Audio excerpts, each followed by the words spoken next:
माझं मत एवढंच आहे की जनतेचा कौल हा नेहमी मानावा लागतो. पण लोकशाही टिकवण्यासाठी जे लोक लढतायत त्यांचं मला खरं म्हटलं तर पहिलं अभिनंदन करेन. सध्याच्या राजकीय परिस्थितीमध्ये निवडणुका पाहिल्यानंतर त्या निवडणुकीची सूत्र आताही बदलली गेलेली आहे. निवडून येण्यासाठी काही करायचं याची धोरणं काही मोठे पक्ष ठरवतात आणि ती ठरवत असताना मग प्रशासकीय यंत्रणेपासून बाकीच्या सगळ्या यंत्रणेचा वापर करून ह्या निवडणुका कशा जिंकायच्या अशा प्रकारचा निर्णय घेत आहेत. आणि ठीक आहे, निवडणुकीची राजकीय पॉलिसी असतात, स्ट्रॅटेजी असतात. विरोधी पक्ष जो स्ट्रॉंग असतो त्याला संपवण्यासाठी काय काय करावं लागतं त्या प्रकारचे निर्णय घेतले जातात. मग काही मतं एका ठिकाणच्या पक्षाची दुसऱ्या ठिकाणी वळवायची आणि मग समोरचा विरोधक कसा पराभूत होईल याचे नियोजन करण्याचा प्रयत्न होतो. त्या पद्धतीने निवडणुका झालेल्या आहेत.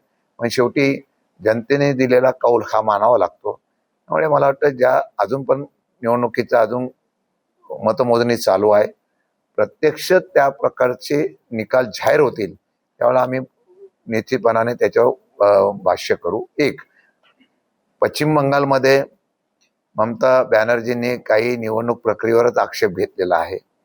त्याचबरोबर इतर ठिकाणी सुद्धा काही मताचं विभाजन झालं, त्याचा फायदा होतो का याचा सुद्धा विचार करणं गरजेचं आहे. महाराष्ट्रामध्ये ज्या निवडणुका लागल्या होत्या, मला वाटतं राहुरीमध्ये आम्ही उमेदवार उभा केला होता. राहुरीच्या उमेदवारांनी आमच्या एका पंचायत समितीचा सदस्य असताना सुद्धा त्यांनी चांगली लढत दिलेली आहे. सगळीकडे संपूर्ण एका बाजूला एक महायुती होती आणि एका बाजूला आमचा एकटा पक्ष लढत होता आणि गोविंदराव मुकाटे सारखा एक सामान्य कार्यकर्ता लढत होता. तरी सुद्धा त्यांनी 30-35 हजारच्या वरती घेतलेली मतं ही मला वाटतं लोकांच्या मनामधला जो काय बदल होता त्याचं चित्र दाखवणारे आहे. गुन्हा दाखल झाला, त्यांच्यासह 6 ते 7 जणांना अटक देखील करण्यात आलेली आहे. गंभीर स्वरूपाचे आरोप आहेत आणि राजकीय सुडापोटी हे सगळे आरोप झाले, त्यांच्यावर कारवाई झाली अशा स्वरूपाची देखील एक चर्चा आहे. पक्ष म्हणून आपली काय भूमिका आहे, त्यांच्या एकूणच कारवाईच्या पार्श्वभूमीवर आपल्याला काय वाटतं? नाही, पक्षाच्या माध्यमातून ज्यावेळेला ही बातमी आल्यानंतर पक्षाच्या माध्यमातून आम्ही माहिती घेतलेली आहे. 2 कारणं आहेत.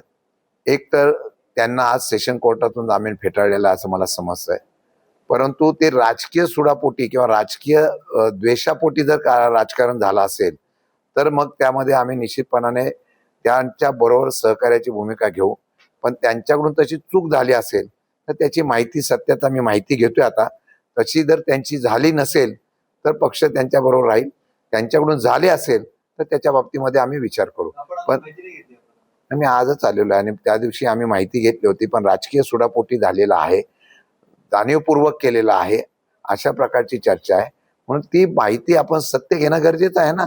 सत्य माहिती घेतल्यानंतर उगीच आमचा कार्यकर्ता आहे त्या कार्यकर्त्याला राजकीय आणि हल्ली राजकीय सुडापोटी कुठलाही केस, कुठलाही गुन्हा कसाही दाखवून देतात. म्हणजे इतर महाराष्ट्रामध्ये इतक्या घटना घडतायत, तिथं पोलीस किंवा यंत्रणा तत्परता दाखवत नाही. मग इथं अशा प्रकारचा राजकीय दावापोटी तत्परता दाखवण्यासाठी यंत्रणेचा वापर केला जातो. या आढावा बैठकीमध्ये म्हटलं की पक्षाला कार्यालय बघावं लागेल. व्यक्ती केंद्रित पक्षाचा ताबा ज्या ज्या स्थानिक पातळीवर दिला असा फटका नेहमीच बसलेला आहे. नाशिकमध्ये एकदा नाही तर दोनदा ही वेळ तुमच्यावर आली. आता याच्यातून तुम्ही काय नेमका धडा घेताय? पुढच्या काळात नेमकं काय आपलं यावर सगळं अंमलबजावणी असेल? नाशिक जिल्हा तसं म्हटलं तर पवार साहेब प्रचंड प्रेम करणारा जिल्हा आहे. या जिल्ह्यामधून अनेक आमदार, खासदार, मंत्री या जिल्ह्यातून महाराष्ट्रामध्ये पवार साहेबांच्या माध्यमातून दिले गेलेले आहेत.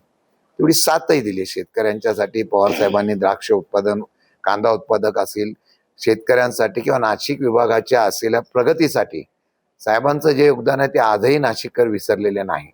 मला वाटतं की या सर्व गोष्टीचं बघितल्यानंतर आता निवडणुका झाल्या, नगरपालिका, महानगरपालिका आम्ही आघाडी केली, युती केली, त्यामध्ये एक वाक्यता होती का नाही याच्यावर परत चर्चा झाल्या.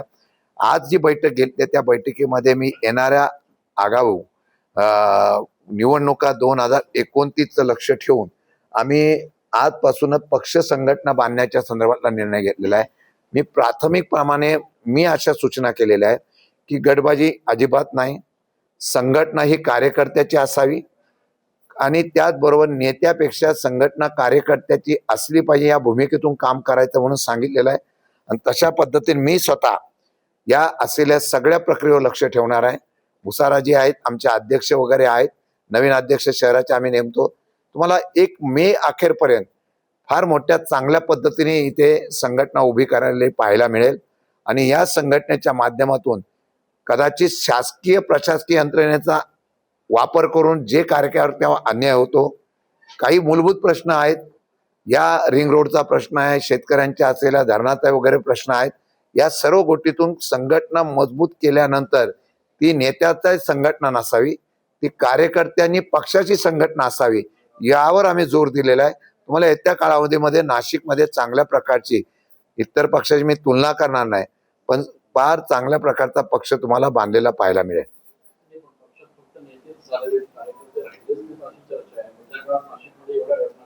नाही, नेते गेले तर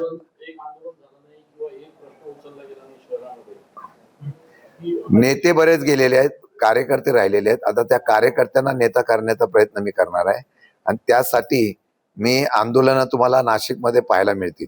नाही, काय असं की हल्ली निवडणुका विकासाच्या ऐवजी हल्ली निवडणुका वेगवेगळ्या प्रकारच्या स्ट्रॅटेजीवर केल्या जातात, असं माझं मत आहे वैयक्तिक. म्हणजे तुम्ही जर बघितलं तर या राज्याची निवडणूक कशी जिंकायची, त्या राज्याच्या असलेल्या तिथल्या भूमिकेशी निगडीत करून तशा प्रकारच्या निवडणुका केल्या जातात. एक प्लॅनिंग आराखडा असतो आणि त्या प्लॅनिंग आराखड्यामध्ये बघितलं तर बोगस नावाच्या संदर्भातला आक्षेप घेतला गेलेला आहे. आता बोगस नावाच्या संदर्भामध्ये आक्षेप घेतले, ती संख्या 65 ते 67 लाखाच्या वरती होती असं सांगितलं गेलं. मग नंतर पुरावे दिल्यानंतर कोर्टाने हस्तक्षेप केल्यानंतर ती संख्या 30-35 लाखावर आलेली होती.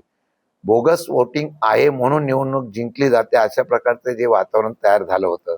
आणि दुसरं गोष्ट असं होतं की विशिष्ट पद्धतीने प्रचाराची भूमिका आणि धोरणं ठरवली गेली, राबवली गेली, त्यामध्ये प्रशासकीय यंत्रणेचा प्रचंड हस्तक्षेप होता असा आरोप हा टीएमसीने केलेला आहे. प्रशासकीय यंत्रणेने अगदी स्ट्रॉंग रूम पासून ते ईव्हीएम मशीन पर्यंत, एवढंच नव्हे तर अधिकारी कोण असावे याच्या संदर्भामध्ये सुद्धा कायद्याचा आधार घेऊन काही गडबड केली का, अशा प्रकारच्या चर्चा, जसं महाराष्ट्रामध्ये निवडणुकीच्या बाबतीमध्ये झालं होतं तशा प्रकारच्या चर्चा आहेत. मला वाटतं लोकशाहीच्या माध्यमातून मतदान करण्याचा अधिकार हा प्रत्येक नागरिकाला असताना तो मतदान सुद्धा त्याला मिळतं का नाही, उमेदवार दिलं का नाही, ही शंका उपस्थित होते. त्याचा परिपाक हा भाग आहे का, हे असू शकतं. पण शेवटी निकाल हा निकाल असतो, हा कुणी कसा दिला त्यापेक्षा तो देण्याच्या संदर्भातला कौल जो जनतेने दिला तो मान्य करावा लागतो.